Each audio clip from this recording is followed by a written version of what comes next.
जय श्री राम, जय संविधान। फ्रेंड्स, हमें ये तो ज़रूर आपको भी दिख रहा होगा, हमें भी दिख रहा है, जो जब से मोबाइल आया है और ये इंटरनेट व्यवस्था जितना वो हुआ है, यहाँ के लोग भारतीय सभ्यता के को छोड़कर विदेशी सभ्यता की तरफ ढलने लगे हैं।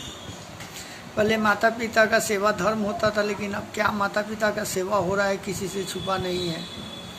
दूसरी चीज़ है कि व्यवस्था, इंसान का जो सोच हो गया है सिर्फ पैसा के पीछे, उसमें इंसानियत कहीं से बहुत दूर तक नहीं दिखाई दे रहा है। और ये जब से 2014 सरकार आया है, इतना विरोधी इसका विरोधी हुआ है, इसके पीछे रीजन ये सोशल मीडिया का है। कहने के लिए एक दो बात और था, ये सत्यता है। और महंगाई जिस स्तर से बढ़ रहा है, मिडिल क्लास से लेकर नीचे वर्ग तक पूरे देश के परेशान हो चुके हैं, ये सत्यता है। अब जो भक्त किस्म के लोग हैं उनको क्या महंगाई दिखेगा? उनको तो कुछ खाना नहीं है। भक्त वो खाते हैं बस सतुआ मिल जाए, वो मिल जाए, प्याज मिल जाए, तो उनको तो। लेकिन जो किसी कृषक परिवार है वो समझ रहा है महंगाई। और हमारा राजनीतिक अनुभव कर रहा है कि जो महंगाई का रफ्तार है, ये भाजपा के विदाई का सिलेंडर है। यहाँ पर जो बीजेपी का जो हिंदू मुस्लिम का दावेदारी होता है, तो दावेदारी इस महंगाई के पीछे दब जाएगी। दूसरी चीज़ है कि इन लोगों का सत्ता भी दिखने लगा है। जहाँ मुसलमान की बस्ती होती है वहाँ वैसे बोलते हैं, जहाँ हिंदू की बस्ती होती है वैसे करते हैं। लेकिन ये देश के जनसंख्या के आधार पर पॉलिटिक्स करते हैं ये लोग, और हिंदू मुस्लिम का आकलन करके लड़ा रहे हैं। देश में विकास नाम का चीज़ अगर कुछ है भी तो चांदा का रूप में इतना न ले लिया गया है कि कोई भी काम अब गौर से देखिए तो पूर्ण रूप से अब सही नहीं हो रहा है, और ये दुखद है।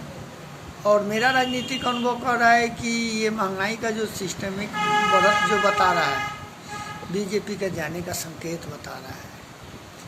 और दूसरी चीज़ है, भक्त तो जल्दी समझ जाते हैं, उनको तो एक इशारा करना है तो वो अपना जय श्री राम करने लगेंगे। उनको मतलब नहीं है अर्थव्यवस्था, महंगाई, सबसे कुछ मतलब नहीं है। लेकिन जो हमारे भारत के जो जनता है वो इस चीज़ पे नज़र रखी है, और वो जब समझ जाएगी कि नहीं ये सरकार गलत कर रही है, तो जैसे 100 साल नहीं आई थी, फिर ये सरकार 100 साल नहीं आएगी, क्योंकि इनका कार्य करने का जो तरीका है वो देखा गया है।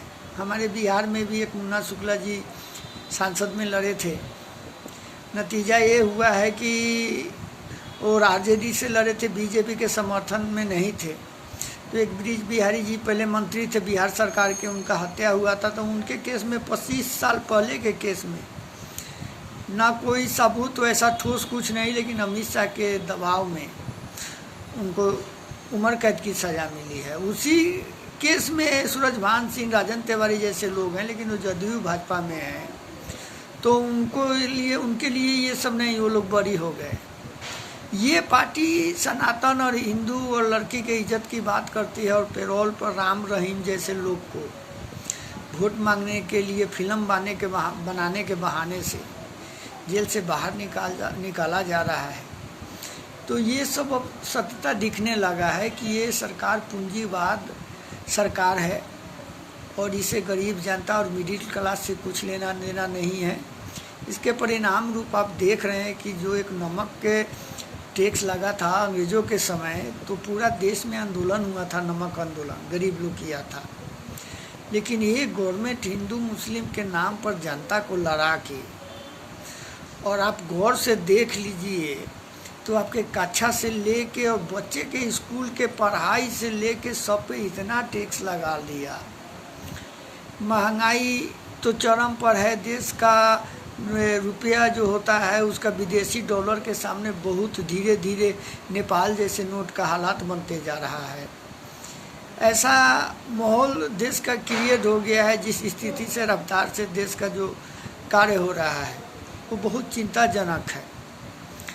और मैं बताना चाहूँगा कि ये जो तरीका है वो बहुत ही दुखद रास्ता पकड़ लिया है और जनता को अब ये सब दिखने लगा है कि ये सरकार कर क्या रही है। और इस जब मान लीजिए राम के नाम पर कितना ढोंग कीजिएगा आप, ढोंग ज़्यादा दिन नहीं चलता है, क्योंकि श्री राम जो है एक महान आदर्श हैं और उनके आदर्श के ऊपर आप लोग हिंदू मुस्लिम जैसा गंदा धंधा कर रहे हैं अपना राजनीतिक रोटी सेकने के लिए। कितने अच्छे परिवार का घर कुचल दे रहे हैं। परिवार में एक दोषी है, एक चोर है और पूरे परिवार को जलाने का प्रयास किया जा रहा है। तो ये सब बुलडोजर व्यवस्था ये सब संवैधानिक नहीं है। आपके परिवार में आप अपने पे सोचिए, एक चोर हो अगर तो आपका पूरे परिवार का घर तोड़ने का ऑथराइज नहीं है, ये सत्यता है। तो लेकिन ये सरकार जो है जान रही है कि आज हम हिंदू मुस्लिम के नाम पर भड़काएंगे नहीं तब तक हमारा रोजी रोटी नहीं चलेगा। और ये अब समझिए कि देखिए, आपको मुसलमान का त्यौहार होता है, ईद और कोई त्यौहार होता है तो जम्मू कश्मीर में तो बोले 2-2 सिलेंडर फ्री। इंडिया हिंदू के बीच में आते हैं तो 1 सिलेंडर फ्री देते हैं। दूसरी तरफ हिंदू मुस्लिम, तो इनको मतदान चाहिए, पैसे का राजनीति कर रहे हैं। आपके विकास से और जनता के विकास से इस सरकार को हमको नहीं लगता है कि कोई मतलब है। मेरा राजनीतिक अनुभव कह रहा है कि हरियाणा में भी स्थिति बीजेपी की सही नहीं रहेगी, जम्मू कश्मीर में भी नहीं रहेगी, महाराष्ट्र में भी नहीं रहेगी, क्योंकि अब लोग महंगाई से उब चुका है। और आगे देखिए, आप लोग भी मेरे साथी जो भी जुड़े हैं, देखिए क्या होता है। लेकिन सत्यता ये है कि महंगाई चरम सीमा पर है। जय श्री राम, जय संविधान।